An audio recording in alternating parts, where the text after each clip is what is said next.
You know that feeling when someone provokes you and your heart immediately starts racing? You want to fight back, defend yourself, or prove that you're right. But here's the truth.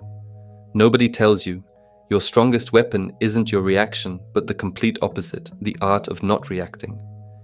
Because while others waste their energy, you build an emotional fortress that no one can break through.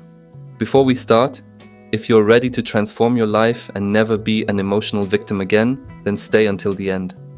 What I show you at the conclusion will change your perspective on conflicts forever. In this video, I'll show you the exact method I've perfected over years of studying countless Stoic texts and analyzing the strategies of the most successful people. This technique hasn't just transformed my life, but also the lives of thousands of people who finally learned to regain their emotional control. Today you'll learn why immediate reactions often cause more harm than good, the power of the pause between stimulus and response, 5 concrete techniques for controlling emotional impulses, real examples of how not reacting resolves conflicts, the psychological mechanisms behind emotional manipulation, how to develop unshakable inner calm. But warning, what I'm about to show you contradicts everything society has taught you about standing up for yourself. Most people will never tell you this because true emotional strength is rarely understood and even more rarely taught.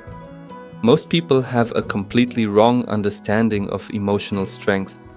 They think being strong means fighting back, defending yourself, or having the last word.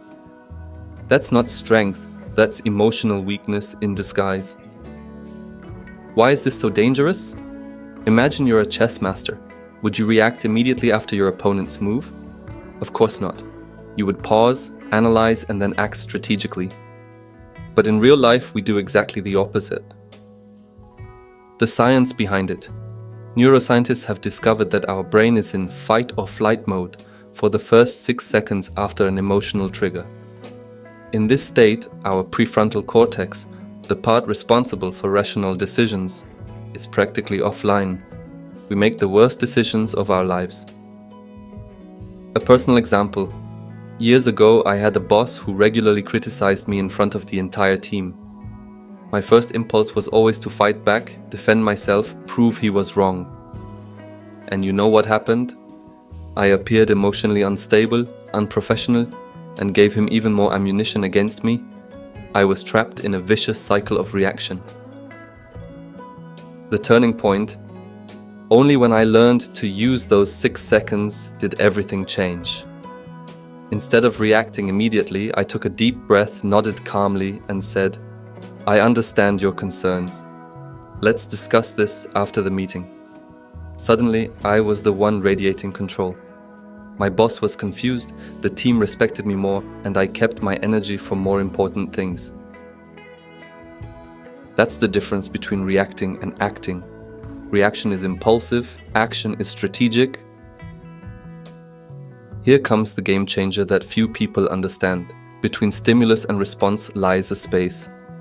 In that space lies your true power. The Stoic wisdom. Marcus Aurelius wrote in his Meditations, "You have power over your mind, not outside events. Realize this, and you will find strength." This pause is your moment of choice, your moment of power. Why does this work so powerfully? When someone provokes you, they expect an immediate emotional reaction. That's their game, their rules. But when you pause, you change the rules of the game. You take control away from them and assume it yourself.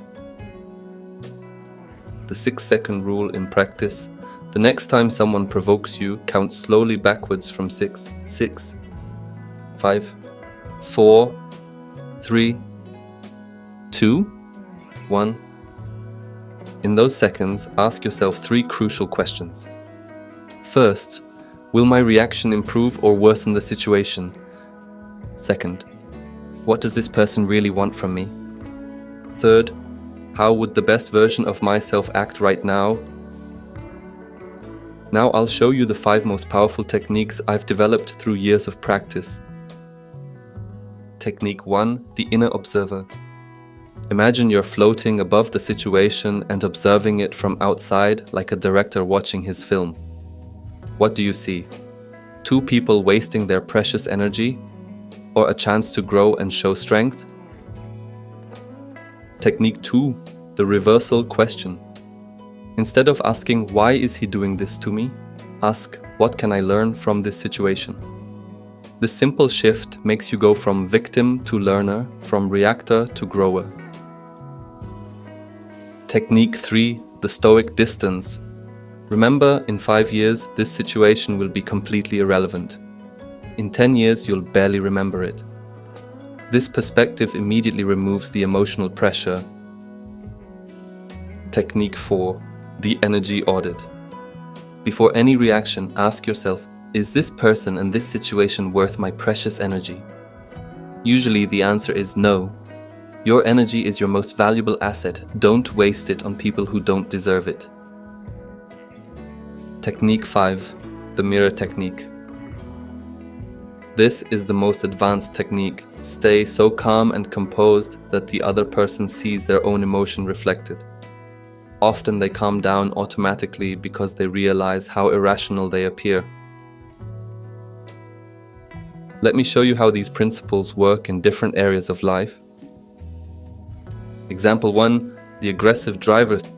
The situation: someone cuts you off in traffic and shows you the middle finger.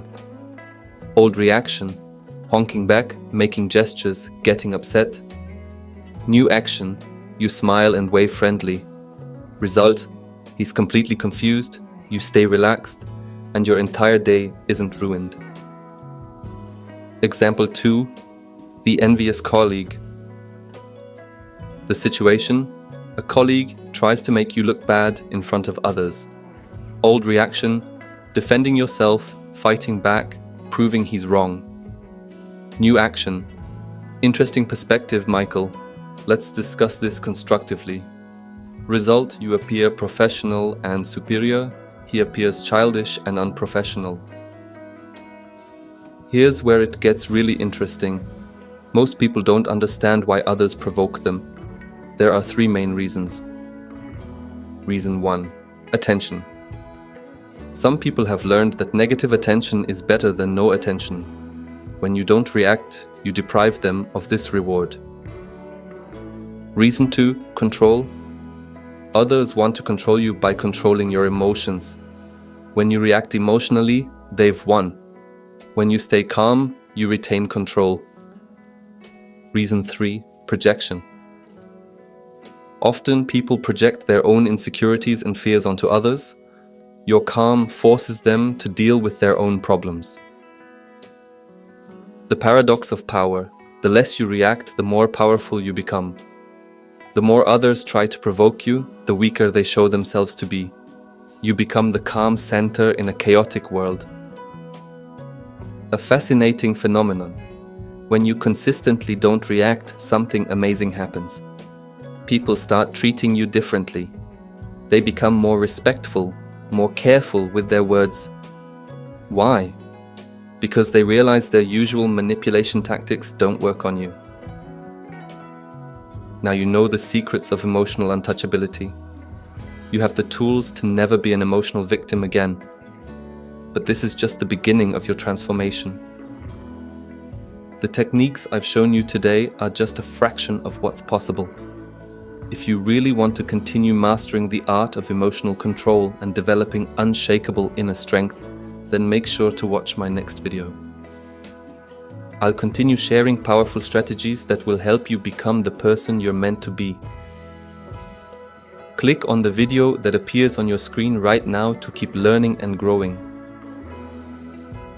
And if this video helped you, let me know. Leave a comment saying I control my reactions and share your biggest insight from this video.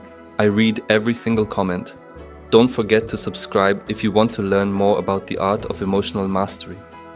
Until the next video, stay strong, stay calm, and never forget, your greatest power lies in what you don't do.